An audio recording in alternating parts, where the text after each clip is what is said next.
Olá, eu sou o Ricardo Araújo Pereira e isto é o podcast Coisa que não edifica nem destrói. Hoje sobre rir de tudo e rir de nada.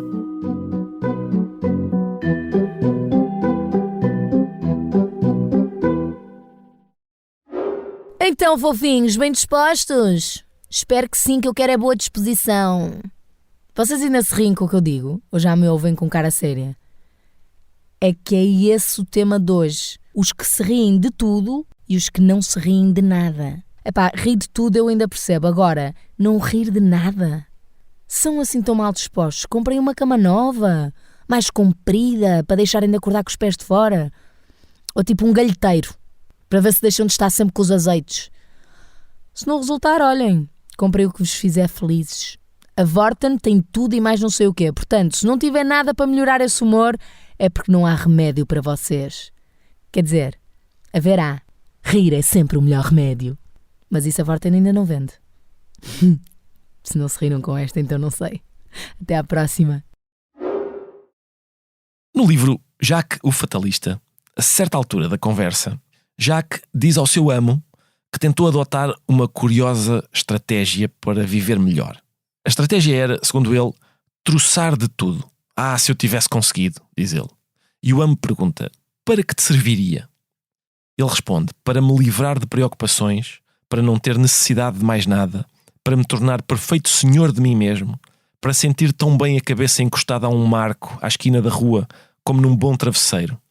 É como eu sou às vezes, mas o diabo é que não dura muito. É realmente uma boa estratégia e tem esse problema de não durar muito. Uns 14 séculos antes de Diderot ter escrito estas palavras, São Basílio de Cesareia propunha uma conduta bastante diferente. Nas suas regras monásticas, ele diz o seguinte: importa também conter o riso. Eis uma questão frequentemente negligenciada, mas digna de atenção. Entregar-se a um riso ruidoso e imoderado é sinal de intemperança e revela a incapacidade de manter a calma e reprimir a frivolidade da alma pela santa razão. Não é impróprio mostrar, até mesmo com um sorriso alegre, o florescimento da alma, como indica o provérbio das Escrituras, coração contente alegra o rosto. Provérbios 15:13. No entanto, diz ele, rir alto e ser sacudido involuntariamente não é próprio de uma alma tranquila, íntegra ou senhora de si mesma. Este tipo de riso é condenado também pelo Eclesiastes como o grande adversário da estabilidade da alma. Do riso eu disse, tolice. Eclesiastes capítulo 2, versículo 2. E ainda, assim como crepita o fogo debaixo da caldeira, tal é o riso do insensato. Eclesiastes capítulo 7, versículo 6. O próprio Senhor quis experimentar todos os sentimentos inseparáveis da natureza humana e mostrar a sua virtude na fadiga, por exemplo, ou na compaixão pelos infelizes, mas como os relatos evangélicos testemunham, ele nunca se deu ao riso. Pelo contrário, ele lamenta aqueles que riem. Lucas, capítulo 6, versículo 25. Fim de citação de São Basílio de Cesareia. São Basílio refere-se aqui, Lucas 6,25, ao Sermão da Montanha, em que Jesus diz, ai de vós que agora rides, porque ireis ficar aflitos e ireis chorar. E recorda uma observação decisiva que São João Crisóstomo terá sido o primeiro a fazer, que é a seguinte, nos evangelhos canónicos, Jesus Cristo nunca ri, embora chore 2 vezes, quando avista Jerusalém e quando Lázaro morre. E um pouco mais adiante, respondendo a uma pergunta sobre se é lícito rir, São Basílio repete, tal como o Senhor condena os que riem agora, é evidente não haver para o fiel tempo algum próprio ao riso. Reparem que, para Jacques o Fatalista, rir de tudo é um modo de se tornar perfeito senhor de si mesmo. Para São Basílio de Cesareia, rir significa que a alma não é senhora de si mesma. São Jerónimo e Santo Ambrósio partilham a mesma desconfiança em relação ao riso. E São Clemente, embora reconhecendo que o homem é um animal que ri, avisa que daí não decorre que se deva rir de tudo. O cavalo, acrescenta ele a este propósito, é um animal que relincha, e no entanto não relincha por tudo e por nada. É uma boa objeção. O Deus da Bíblia não parece ser dado ao riso, apesar de, acho eu, até ter motivos para isso.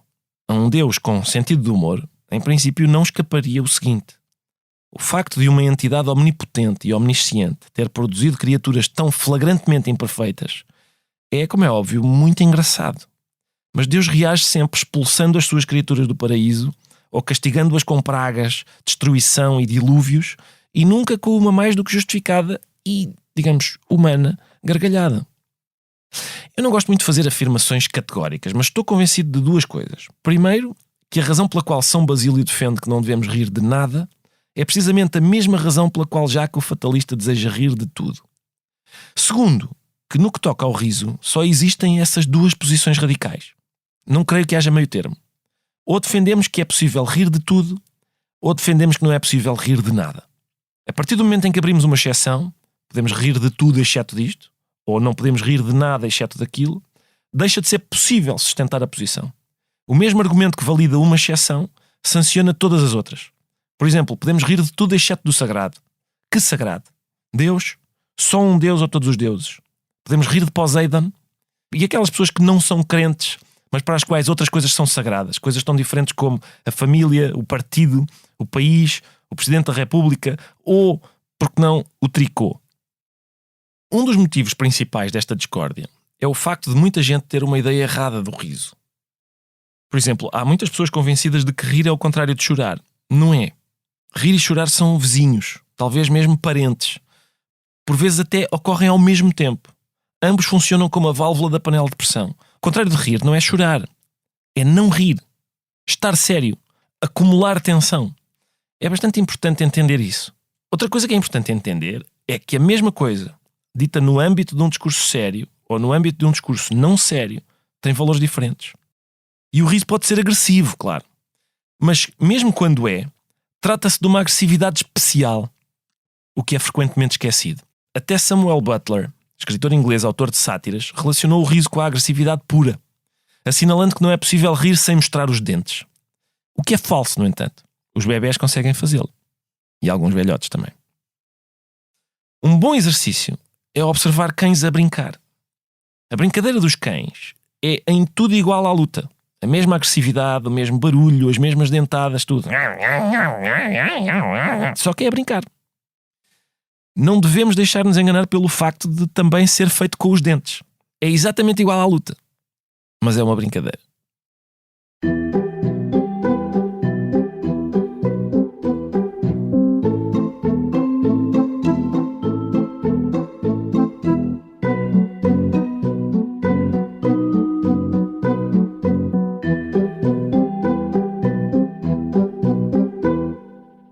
Na introdução de um livro sobre Charles Dickens chamado The Violent Effigy, o autor, que se chama John Carey, escreve o seguinte: Dickens é essencialmente um escritor cómico. A vontade de esconder este facto, evidenciada em alguns estudos recentes, pode talvez ser atribuída à suspeita de que a comédia, em comparação com a tragédia, é leve. A comédia é tida como artificial e escapista, a tragédia duramente real. O oposto parece ser mais exato. A tragédia simpatiza com a dignidade do homem e com a sua importância e preserva a ilusão de que ele é uma criatura nobre. A comédia destapa a absurda verdade e é por essa razão que as pessoas receiam tanto que se riam delas na vida real. Como veremos, assim que Dickens começa a rir, nada está a salvo, desde o cristianismo até bebés mortos. Fim de citação. Impressionante a frequência com que neste podcast se fala de bebés mortos. Enfim. Rir de tudo talvez seja, digamos, uma atitude com pouco prestígio. Mas o certo é que tem advogados estimáveis. Num texto chamado Qual é o lado mais cómico disto?, incluído num livro cujo título é Reduto Quase Final, Dinis Machado diz: uma das primeiras grandes revelações da minha infância, ao surpreender as coisas, foi verificar que me interrogava invariavelmente assim: qual é o lado mais cómico disto? Os desfiles militares, as cerimónias religiosas, os cumprimentos obsequiosos e constrangedores, os adereços excessivos da autoridade, as exigências rígidas da hierarquia, os compromissos artificiosos. E eu, qual é o lado mais cómico disto? Daí a fazer essa pergunta interior em qualquer situação dramática foi um passo. A doença, a brutalidade, a estupidez, a intolerância, a maldade pura, a alucinação despótica, até o leito do sofrimento, o leito da morte. E eu, qual é o lado mais cómico disto? Quando uma vez caí, a patinar no passeio com botas cardadas, e parti o dente da frente, fiz a pergunta calada e sacramental enquanto as pessoas olhavam para mim: qual é o lado mais cómico disto?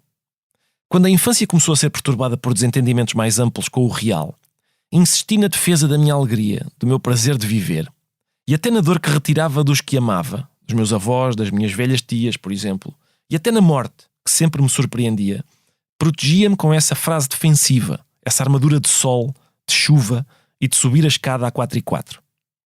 Creio que os cómicos do cinema me compreendiam melhor do que ninguém.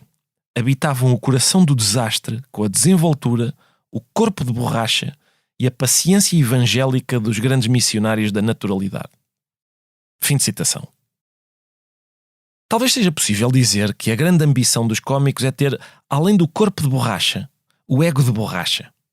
Um dos grandes heróis cómicos do nosso tempo é, acho eu, o Deadpool. É um super-herói da Marvel. Na verdade é difícil dizer se trata de um super-herói ou de um super-vilão, como acontece com quase todos os malandros. Ouvir episódio sobre o Trickster. É um super-herói da Marvel, dizia eu, cujo superpoder é a capacidade de se regenerar. Dão-lhe um tiro e a ferida fecha, cortam-lhe uma perna e ela volta a crescer. Mas o mais interessante é que o ego do Deadpool também é invulnerável. Uma das características invulgares da personagem é o facto de ela ter consciência de si própria. Sabe que é uma personagem de ficção. Os heróis trágicos estão demasiado embrenhados em si mesmos e na sua importância para que lhes ocorra que são apenas personagens. Mas a atitude cómica leva a que a personagem de um filme diga, como Deadpool, calma, isto é só um filme. E a que uma pessoa real seja capaz de dizer, calma, isto é só a vida. Claro que essa atitude se apresenta não só como incompreensível, mas também como reprovável para as pessoas sérias. Em abril de 2022, ou seja, 1643 anos após a morte de São Basílio de Cesareia, o Centro de Estudos Judiciários organizou um colóquio chamado Humor, Direito e Liberdade de Expressão. Numa comunicação intitulada Quando o Humor é Danoso, o filósofo português Desidério Murcho, professor na Universidade Federal de Ouro Preto, em Minas Gerais, afirmou o seguinte. Atenção, o som que se segue é de má qualidade. Aquilo que eu vou tentar mostrar nesta comunicação, rapidamente, é que temos boas razões para limitar muito mais a liberdade de expressão do que aquilo que é hoje em dia comum nos países democráticos, e isso vai incluir, evidentemente, o humor. Cultivar a alegria, cultivar o humor, é algo que faz parte de uma vida humana bem vivida. Mas isto não significa que não existam limites completamente inequívocos para o humor. Quando o humor é danoso, é simplesmente imoral. Esta ideia é interessante porque, em sociedades como a nossa, o critério para limitar o discurso é precisamente o facto de ele causar dano, de ele ser danoso. Por exemplo, nós punimos o incitamento à violência quando ela é provável e iminente. Esta parte é importante, quando ela é provável e iminente. É isso que explica que, por exemplo, há cerca de 100 anos, Almada Negreiros tenha podido dizer "Morra Dantas, morra! Pim!" sem ser incomodado pelas autoridades judiciais. Vamos então perceber quais são, no entender do professor Desidério Murcho, os danos causados pelo humor. Mas em muitos casos de humor, os danos são inequívocos e a sua proibição, ou pelo menos a sua reprovação social, é perfeitamente adequada. O humor visa muitas vezes simplesmente ridicularizar as pessoas. E isto é simplesmente imoral. As pessoas devem ser tratadas com respeito, mesmo quando as pessoas são imorais. Isto é uma coisa que muitas pessoas têm tendência a ter dificuldade em compreender. A diferença entre dizer carinhosamente a alguém que um penteado lhe fica bem, ou uma cor de cabelo, ou uma maneira de pessoa se vestir, ou uma tatuagem. Reparem como dizer que fica bem, ou que é esteticamente apelativo, ou que a pessoa fica atraente. Reparem a diferença entre essa atitude e fazer o humor com essa expressão de individualidade da pessoa. Neste último caso, é quase sempre incómodo para a pessoa, ainda que ela finja que aceita a piada. É quase sempre incómodo. O dano parece ser, portanto, o facto de causar incómodo. Ora, se o critério para limitar o discurso de alguém é o facto de causar incómodo, e uma vez que é impossível rebater o argumento de uma pessoa que se disser incomodada, por mais implausível que esse incómodo seja, quantos tipos de discurso ficam a salvo desta limitação? Vamos conhecer um tipo de humor ainda mais danoso. Mas eu penso que o humor mais danoso não é sequer este. É o humor que é mais subterrâneo e que não nos permite assumir as nossas fragilidades epistémicas e a dificuldade que é conseguir uma vida humana de florescimento, uma vida humana realizada e bem sucedida. Este humor é danoso de uma maneira muito mais subterrânea, porque viver bem, viver uma vida humana de uma maneira apropriada é extraordinariamente difícil. Porquê? Bom, porque estamos sempre a confrontar-nos com as nossas profundas limitações epistémicas. Nós escolhemos hoje uma coisa que nos parece melhor para nós e muitas vezes descobrimos, anos depois, que afinal aquela escolha não foi a melhor, porque simplesmente estávamos enganados. Escolhemos uma coisa que acabou por ser pior para nós do que uma outra alternativa. Pensem, basta pensar só no caso da nutrição, que é a coisa mais simples e óbvia de todas. Mas a nutrição saudável é extremamente difícil. A investigação séria da nutrição adequada está continuamente a descobrir que aquilo que nos parecia saudável, afinal não é saudável, e vice-versa. De maneira que a atitude apropriada em todos estes casos é continuar a estudar seriamente as coisas. Ora, o humor surge aqui muitas vezes como uma maneira de cultivar a atitude inversa. A pessoa desiste, a pessoa faz uma piada, a pessoa atua irresponsavelmente, e tudo isso como uma espécie de uma alegria superficial, uma atitude humorística, e é nestes casos que me parece que o humor é mais profundamente danoso, porque o humor surge como uma resposta inapropriada perante, digamos, a nossa própria humilhação de nos encontrarmos mergulhados na nossa própria fragilidade epistémica. Talvez possamos perguntar se isto é realmente assim. Ou seja, quando fazemos humor com as nossas fragilidades epistémicas, estamos a desistir e a atuar irresponsavelmente? Rir da humilhação de estarmos mergulhados na nossa fragilidade epistémica é uma desistência ou uma tomada de consciência? Assinalar a nossa fragilidade através do riso é danoso ou é saudável? Por outro lado, omitir a existência daquela fragilidade humilhante é apropriado ou é perigoso? Vamos agora ver outro tipo de humor danoso. Uma maneira que nós temos de usar um humor que ridiculariza, mas que parece moralmente inócuo, é quando o humorista se ridiculariza a si próprio. Isto parece que é uma coisa perfeitamente inócua, uma vez que ele não está a ridicularizar ninguém, não está a ridicularizar uma mulher por ser mulher, ou sobretudo uma mulher loura, ou não está a ridicularizar uma pessoa por ser negra, ele está simplesmente a ridicularizar-se a si próprio. Superficialmente parece que isto é apropriado moralmente, e eu diria que é pelo menos claramente muitíssimo menos imoral do que ridicularizar outras pessoas. Mas eu preocupa-me este género de humor, porque penso que este género de humor continua a ser danoso para a própria pessoa, porque é uma maneira que a pessoa tem de não se levar a si próprio a sério. É uma maneira que a pessoa tem de estar a fingir que as suas fragilidades epistémicas não são sérias. E são sérias. Mais uma vez, o humor sobre coisas sérias é uma maneira de fingir que as coisas não são sérias, ou é uma maneira de encarar com outro ânimo as coisas que são sérias? Não nos levarmos a sério, no sentido de mantermos presente a nossa insignificância, a nossa fragilidade, por exemplo, é danoso ou é útil? Vamos a mais um tipo de humor danoso.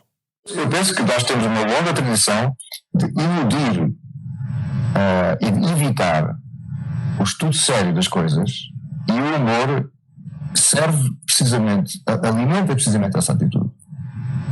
Nós achamos que é uma boa ideia fazer humor de crítica social. Eu penso que isso é um obstáculo sério a descobrir melhores maneiras de organizarmos a sociedade. É por isso que a minha opinião é tão polémica, está a ver? A minha opinião é polémica porque eu penso que nós temos uma atitude secular que consiste em fugir de enfrentar os problemas. E em vez de procurarmos resolver o grave problema da lepra, por exemplo, fazemos piadas com leprosos. Hoje em dia já não fazemos piadas com leprosos. Porquê? Porque a lepra entretanto foi curada. E como é que foi curada? Com crítica social? Com piadas? Com carnaval? Não, com ciência sólida. E enquanto nós andávamos a fazer piadas e carnavais, havia pessoas a tentar seriamente descobrir como curar a lepra. Portanto, o que nós temos hoje em dia é uma situação que é mais ou menos a seguinte. Nós temos um conjunto de parasitas, de quem realmente faz de quem realmente promove aquilo que é importante para o florescimento humano. E esses parasitas brincam e fazem humor, e fazem carnavais, e fazem piadas. E depois os outros trabalham no duro para tentar descobrir como é que se cura a lepra. É por isso que eu não tenho nenhuma simpatia por esse género de atitude que é a crítica social, entende? De facto, a lepra foi curada com ciência sólida, isso é indiscutível. E pelos vistos, o facto de alguém andar a fazer piadas sobre a lepra não constituiu um obstáculo sério à descoberta da cura da lepra.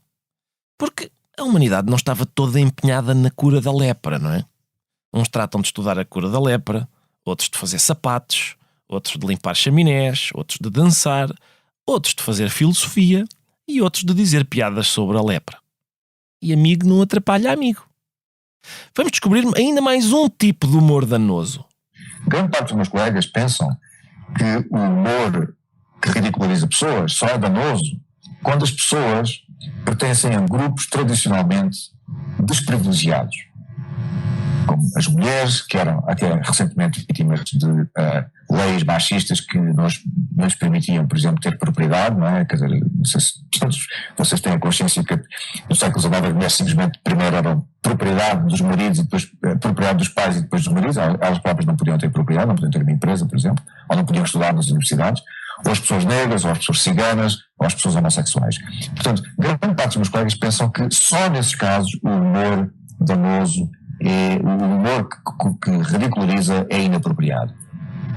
Eu penso que o humor que ridiculariza é inapropriado, mesmo que as pessoas que estão sendo ridicularizadas sejam pessoas em posições de poder, como um presidente, ou um papa, ou uma coisa qualquer desse género. Eu não penso que o simples facto de uma pessoa estar em posição de poder seja, digamos, um objeto apropriado de ridicularização. Isso, simplesmente, ridicularizar alguém, independentemente da posição que essa pessoa tem, é danoso devido a este segundo elemento que eu estou aqui a mencionar. Repare-se no seguinte: quando nós fazemos um humor que ridiculariza uma pessoa de poder, nomeadamente um facínora, um déspota, uma pessoa que oprime outras por via política ou por via religiosa, quando nós fazemos humor deste género, a dificuldade aqui talvez não seja o dano, a ridicularização, o dano provocado diretamente a essa pessoa, porque essa pessoa tem tanto poder que essas piadas simplesmente não a afetam em rigorosamente nada. Mas temos outro género de dano aqui. É que nós estamos desistindo de uma ação social e política concertada para eliminar essa pessoa da posição de poder que tem e para eliminar o seu poder tirânico que ela tem sobre as outras. Entende? Portanto, é por isso que esta forma de humor, do meu ponto de vista, é muito mais profundamente danosa do que aquela que é mais superficialmente danosa. Esta forma de humor é danosa porque nos impede de tomar as atitudes apropriadas para resolver, neste caso, um problema político sério que nós temos, que é o facto de termos uma pessoa que tem o poder político e usa esse poder político para oprimir os outros. De maneira que estas são as razões que eu penso que são apropriadas para limitar seriamente o humor. Neste ponto, deixem-me só fazer um breve resumo. Fazer humor sobre coisas sérias é danoso. Fazer humor sobre outras pessoas é danoso. Fazer humor sobre nós próprios é danoso. Fazer humor de crítica social é danoso. Fazer humor sobre facínoras é danoso. Desta vez porque o humor sobre o tirano impede uma ação social e política concertada para eliminar o tirano. Durante a Segunda Guerra Mundial, as tropas aliadas cantavam uma canção chamada Hitler has only got one ball, ou seja, o Hitler só tem um tomate. Vamos ouvir. Hitler has only got one ball. Goering has tumor very small. Hitler has something similar. The core of Goebbels has the balls and all. A letra completa diz: o Hitler só tem um tomate, o Goering tem dois, mas são muito pequeninos, o Himmler a mesma coisa e o Goebbels não chega a ter tomate algum. É apenas um exemplo das inúmeras piadas que se fizeram sobre os nazis em geral e sobre o Hitler em particular, e que milagrosamente não foram capazes de impedir a deposição do tirano. Mas ficamos com uma ideia muito negativa das tropas aliadas do ponto de vista moral. Não só ridicularizam o facínora, o que é danoso, como o fazem por via de body shaming, o que é evidentemente imoral. Mais sobre isto a seguir ao intervalo. Desculpa, posso? É aqui que se vai falar de coisas interessantes. Então eu começo. Hyundai.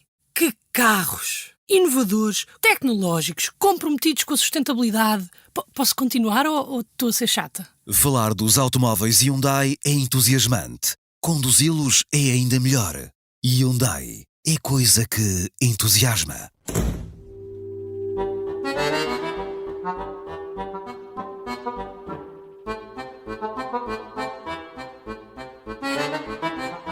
E agora estou aqui com Joana Marques. Olá, É Joana. verdade. Olá.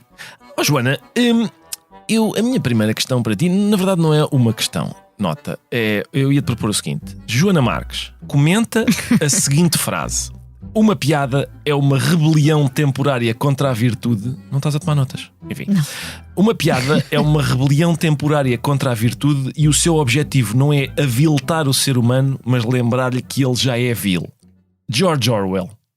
Olha, para mim é bom variar, porque eu estou mais habituada a comentar afirmações de outros pensadores, sei lá, tipo Ruben Rua, Cristina certeza. Ferreira, e de repente um George Orwell é bom para mim para de repente dar alguma variedade à minha vida. Agora, eu concordo, sei que se calhar é arriscado fazê-lo, mas e se calhar até trocava aí esta ideia do vil, de que todos somos vis, não é? Se calhar pelo ridículo, não é? Todos somos ridículos, ou todos temos as nossas fraquezas, embora alguns tenham mais dificuldade em admitir e achem quase ofensivo que alguém venha lembrá-los disso. Exato. Ao mesmo tempo, acho que às vezes há quase uma ideia de que tu, por tu dizeres numa piada, fazes uma piada sobre um determinado assunto, estás a tornar aquilo realidade. Imagina, as terras, que é sempre uma coisa muito polémica, não é? Dizer, estive em Vila Pouca de Aguiar e odiei, foi o sítio mais horrível onde já estive. As pessoas reagem visceralmente àquilo, quase como se o facto de tu estares a dizer aquilo estivesse a transformar de facto Vila Pouca de Aguiar num sítio horrendo. Exato. Quando não está, continua tudo exatamente igual. E com as pessoas eu acho que acontece um bocadinho o mesmo. Às vezes tu apontar um defeito qualquer que tu consideras que aquela pessoa tem, uma falha, uma coisa risível, é como se essa coisa de repente passasse a existir. As duas, uma, ou já existia sempre e sempre lá esteve e tu só a foste sublinhar, ou então se a pessoa continua a achar que não existe todo, isso também continua absolutamente igual. Olha, esta pessoa disse-me que eu sou ridículo, eu não me considero ridículo, portanto a minha vida vai continuar completamente inalterada. Portanto, espanta-me sempre um bocadinho essa... Quando espanta-me a ofensa, não me espanta nada as pessoas não acharem graça. Isso é outra discussão que muitas vezes se mistura, não é? Não acharem graça, acho absolutamente normal. Eu muitas vezes nem eu acho graça, há coisas que estou a dizer, quanto mais os outros. E também não acho graça, há muitas coisas que ouço, mas percebo o que elas são e às vezes parece que há quase uma incompreensão do que é aquele exercício de fazer uma piada. Sim, aquilo que tu disseste sobre, se calhar, trocava vil e aviltar por ridículo e ridicularizado. Ele já é ridículo. Na verdade, o original diz its aim, ou seja, o objetivo de uma piada is not to degrade the human being, but to remind him that he is already degraded. Eu traduzi degraded por vil, aviltar, mas enfim, digamos que não é. A palavra em inglês tem outros significados e tal. Mas muitas vezes também vemos essa ideia de que a piada é humilhar alguém, não é? Exato. E mesmo hoje em dia que se fazem notícias por tudo e por absolutamente nada, aquela ideia de arrasou, destruiu, Ricardo Pereira destruiu Carlos Moedas. E buscar esses verbos, que eu acho que não é inocente, mas passa muito também esta ideia de que a piada é uma humilhação, é destruir o outro, é dar-lhe cabo da vida quando é uma piada. É uma agressão. Exatamente. Sim, exatamente. E sobretudo quando a gente destrói alguém cuja vida, e ainda bem, aqui para nós, e ainda bem, quando a gente destrói alguém cuja vida permanece florescente e viçosa. Ou seja, eu acho que a realidade está sempre a contrariar essa teoria. Exato. Temos milhares de exemplos de vidas que continuam absolutamente iguais e, como tu dizes, ainda bem, porque não era também esse o objetivo, mas parece que as pessoas querem acreditar que de facto aquela piada foi uma coisa horrível. É quase a piada vista como uma coisa terrível e que é inadmissível fazer. Embora depois as pessoas apliquem isso só a certos temas ou a certas pessoas, porque eu acho que toda a gente depois ri de alguma piada, de alguma coisa, e nesse caso é quase a exceção. Aqui disto já se pode rir. E entramos neste terreno pantanoso em que é difícil dizer, então afinal, qual é a regra, não é? É uma regra impossível de definir. Continuo a conversar com Joana Marques, que tem 1,5 m e tem uma rubrica radiofónica na Rádio Renascença. Eu gosto de definir assim. Ok, está bem. E são duas verdades irrefutáveis. E contrastam muito com a imagem de pirataria e perigo e vileza que tu tens, porque de facto é um bocado, quer dizer, bizarro a gente considerar perigosa uma menina de 1,5 m que fala na Rádio Renascença. Joana, dito isto, gostaria de perguntar o seguinte: as pessoas têm uma imagem de si próprias, não é? E desejam persuadir os outros de que essa imagem é verdadeira. Como é que tu te atreves a discordar? Uma coisa que eu acho curiosa é que muitas vezes as pessoas gostam muito desta coisa da exposição, não é? De poderem ser figuras públicas e então hoje em dia com as redes sociais poderem ter canais quase de 24 horas em que transmitem toda a sua vida e gostam muito do lado bom que isso traz, não é? Das vantagens de receberem coisas grátis e de serem adoradas por muita gente, terem todos os dias centenas de comentários a dizer bem. Parece que querem comprar esse pacote todo. A única coisa que não querem admitir é que possa aparecer alguém, seja eu, seja quem for, a discordar um bocadinho daquilo, exato. ou mesmo que não seja discordar, dizer, mas calhar aqui esta parte não é um bocadinho absurda, esta parte não é ridícula, e isso já rejeitam completamente. Eu não percebo como é que acham possível ter só as partes boas em qualquer coisa das nossas vidas, não é? Se nós pudéssemos assim, comprávamos uma casa, mas tínhamos sempre só coisas boas, não havia nada de defeituoso que pudesse acontecer ali, e as pessoas parece que acreditam que é possível assinar este contrato, não sei, com o universo de eu só vou receber o que há de bom para mim, e uma pessoa que venha dizer um apontamento que seja já é uma coisa completamente inaceitável. Exato. E isso espanta-me, e de facto é um bocadinho essa coisa, estou aqui, construí a minha imagem e é isto que eu quero que as pessoas acreditem que eu sou, e continua a ser, como nós dizíamos há pouco, Sim, não é sim. continua tudo igual. Claro. Se eu considero aquilo que aquela pessoa ali a cantar aquela música desafinou, se a pessoa sabe que não desafinou, ou se considera que não desafinou, não é o facto de eu dizer que muda alguma coisa, Com certeza. nem é o facto de depois 50 pessoas acharem, não, realmente ela tem razão e desafinou. É quase dar um poder a estas palavras que eu acho que elas não têm. Quando as minhas filhas eram pequeninas, e isso deve acontecer, também tens filhos pequenos agora, vamos supor que elas chegavam a casa com um desenho que tinham feito na escola. E elas mostravam-me o desenho, que era inevitavelmente péssimo, e eu dizia, é o melhor desenho que eu já vi. É mas superior ao Picasso. Rita e Inês, vocês são as maiores, é o desenho mais lindo que eu já vi.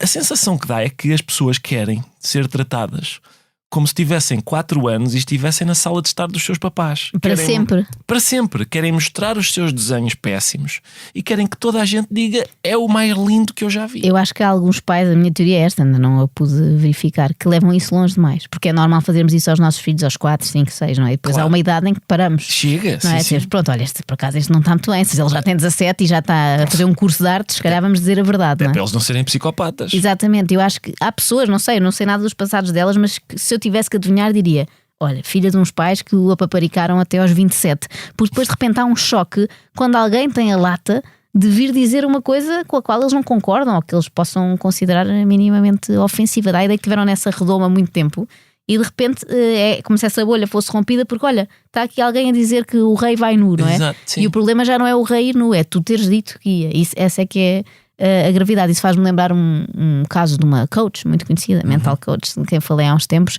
e que depois tive uma discussão com uma pessoa que eu conheço bem e que também a conhece, e que estava um pouco a sentir as dores dela. Isto é terrível, porque agora as pessoas acham que ela é uma aldrabona, que é mitómana, porque disse umas coisas que realmente correspondem a um mitómano e que não fazem sentido.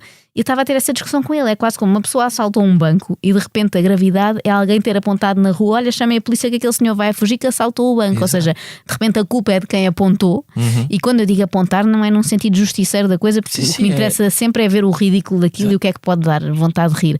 Mas de repente esse apontar é que é o grave e já não é a coisa em si. Não, aquela pessoa estava a aldrabar outras com uma história que não era verdadeira e que a mim me interessava por ser rocambolesca e cómica. E de repente isso deixa de ser o assunto, não é? A ação daquela pessoa é como se a minha fosse mais grave, porque é fazer humor sobre aquilo que aconteceu. E espanta-me como é que estas duas coisas têm assim valorações diferentes, sendo a piada mais grave do que a ação. Exatamente.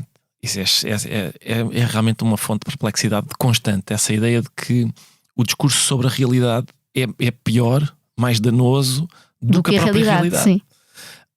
O símbolo pior do que a realidade que ele designa. Acho que vimos muito isso e é um assunto do qual já falaste também muitas vezes nos Oscars, quando houve aquela célebre cena da bufetada, e eu constatei com espanto que muita gente à minha volta concordava com aquilo. Pessoas que eu nunca imaginei, achavam que era equiparável. Olha, uma piada que a pessoa considerou muito ofensiva, fosse ou não, com um estalo na cara. Sim. É aquela equiparação entre palavra e ação valerem exatamente o mesmo e terem o mesmo efeito. Fiquei muito espantada, não esperava que houvesse tanta gente, não é? a concordar com isso, a dar razão a quem se levantou para dar uma bufetada a alguém que disse uma coisa. Sim, para responder a palavras com uma agressão física. É realmente. Repara nesta pergunta, que é eminentemente filosófica, Joana, que é: na verdade, o que é que significa ridicularizar? Tu és muitas vezes acusada de ridicularizar as pessoas. O que é que ridicularizar significa neste sentido? Em princípio, não é possível ridicularizar uma pessoa que não está a ser ridícula.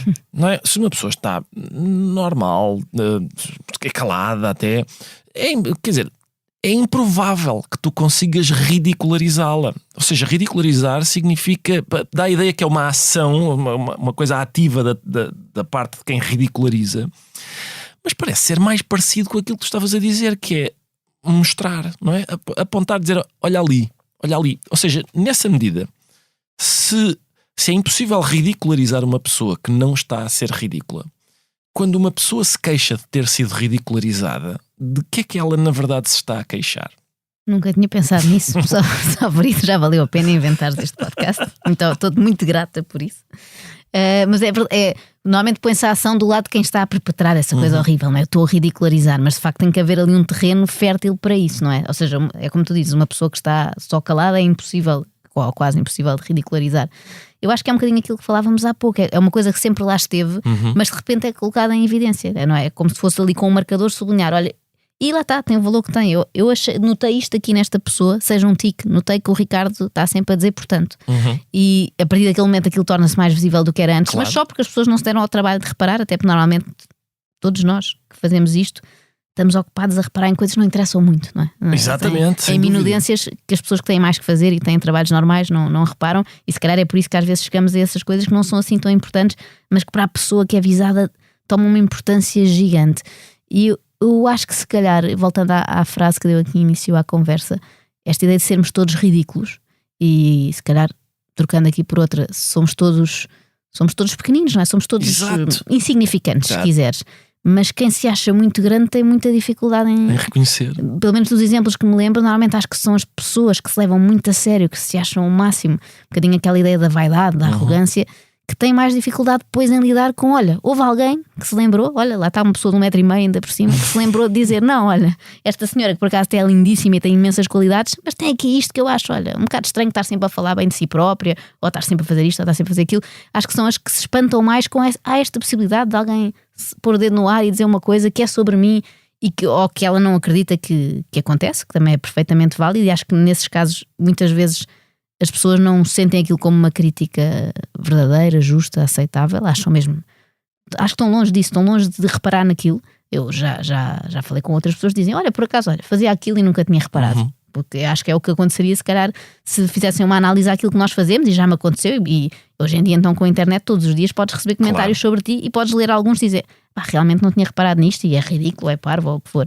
Mas eu acho que há muitas pessoas que não têm essa capacidade de autocrítica, talvez porque não a treinaram quando eram mais novas, não sei, ou mesmo talvez seja um traço de personalidade dos narcisistas, e acho que são os que têm mais dificuldade em lidar com essa ideia de ok, também sou ridículo. E muitas vezes uma crítica que me fazem, crítica típica de internet, é aquela do não deve ter espelhos em casa, não olha primeiro para ela, como é que está a gozar com os outros. Eu acho que é uma crítica que também é muito feita, por exemplo, e trabalhando o meu irmão nisso, aos críticos de cinema, que é, nunca fez um filme e agora está aqui a falar dos outros.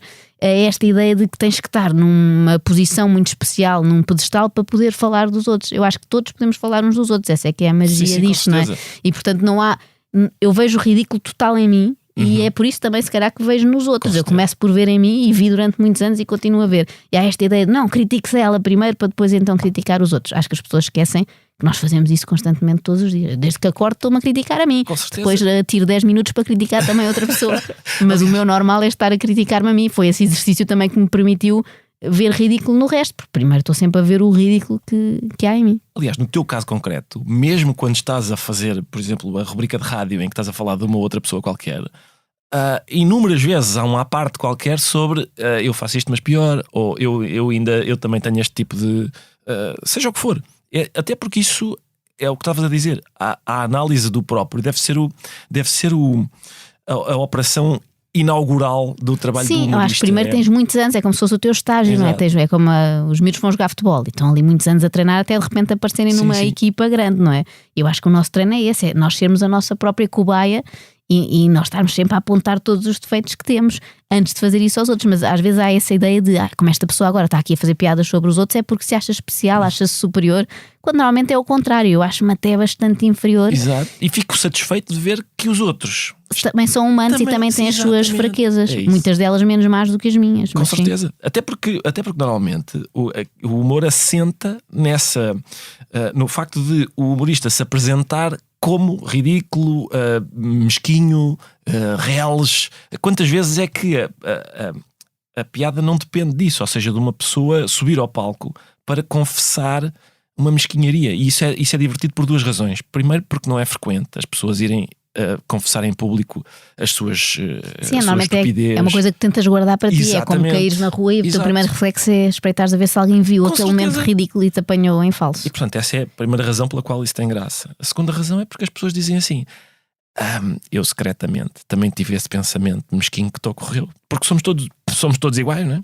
E portanto eu rio-me disso que tu estás a dizer porque o reconheço em mim. Sim, eu acho que o ponto de partida é sempre esse. Aliás, lembro de um dos exercícios mais difíceis para mim, difícil porque penoso, foi quando fui a um programa aqui da SIC, o Alta Definição. Certo. E é um programa com o qual eu gosto muitas vezes, porque entrevistas é um terreno fértil para a pessoa ser ridículo. Estás a falar de como vai acontecer aquilo, estás a falar durante 1 hora e vais dizer coisas das quais depois te arrependes amargamente, que não fizeram assim tanto sentido. E então fiz esse exercício de analisar a minha própria entrevista, e para mim foi a pior de todas as que eu analisei. Sabe que era horrível estares a ouvir a tua própria voz. No meu caso ainda pior, porque é esta voz. E então fiz esse exercício, e muitas vezes quando as pessoas me acusam disso, está sempre a gozar com os outros e não goza consigo, eu penso assim, não, eu até me sujeitei a fazer uma coisa que eu nunca faço, que é ver coisas que eu própria fiz, e estar ali 1 hora a ouvir e a reparar nas coisas estúpidas que disse, que é exatamente pôr-me na posição das outras pessoas. Porque sempre que eu estou a analisar um entrevistado de alguém, eu percebo que é uma coisa um bocadinho injusta, porque é uma situação em que as pessoas ou estão nervosas, ou estão a dizer até coisas que não queriam dizer e de repente deram por si e já disseram, ou estão a repetir a mesma ideia ou a contradizer-se e não se apercebem disso, porque aquilo não é uma composição que elas fizeram em casa com todo o cuidado, é o momento em que estão em direto durante 1 hora. Mas todos colocados naquela posição reagimos igual, portanto eu acho que é até possível fazer um extremamente desagradável sobre quase toda a gente no mundo. Só que há uns que são mais aborrecidos que outros e outros têm mais graça. É só isso mesmo quando se fala naquela ideia de um alvo recorrente, 3 edições sobre a mesma pessoa. É porque tem mais graça. Há muitas vezes aquela ideia de não, é porque eu odeio, ou é um ajuste de contas, há uma agenda escondida.